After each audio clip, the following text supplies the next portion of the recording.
Good morning, everyone. I thought I might as well do another video because why not?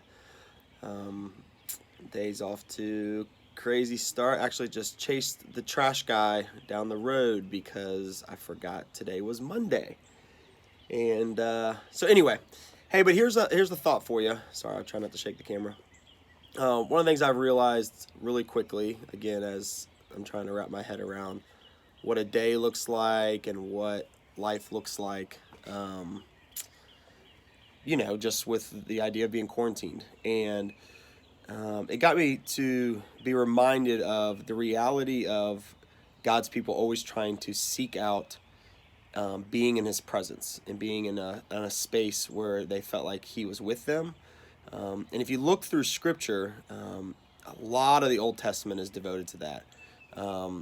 We actually see in Leviticus 16 where there's a long explanation of how the high priest would approach the holiest of holies to achieve atonement for all of the people once a year, and how significant it was that he was completely clean and that he would approach that in the appropriate way. And then we see where in Zechariah 3, where there's a vision of Joshua, and he's actually the high priest, and he goes into the holies of holies, but he's actually defiled. He sees himself as unclean.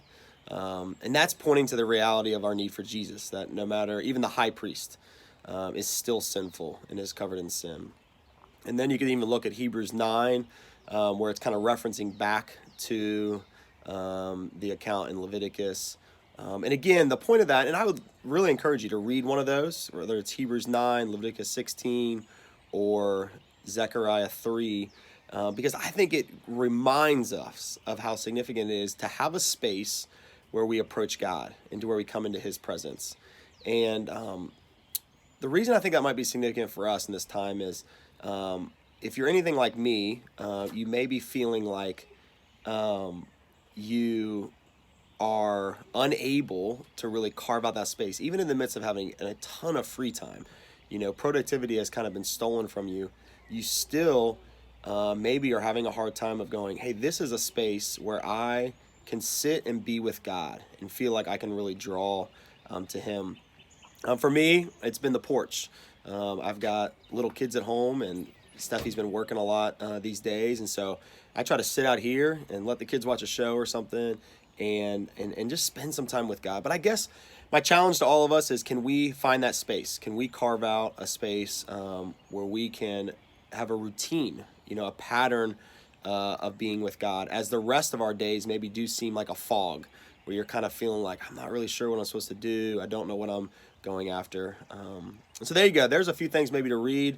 And here's a verse that's been huge for me. It's Psalm 27:4. And it says, "One thing shall I seek, that which I will go after, that I will dwell in the house of the house of the Lord all the days of my life, that I will inquire in His presence." And that I just feel like that is David just kind of going, there's really nothing more important than feeling like I can be near to God. And so I hope that even as life looks different, that we will find ways to be blessed by maybe a little bit more freedom to spend some rich time with Jesus. I hope you guys have a good day.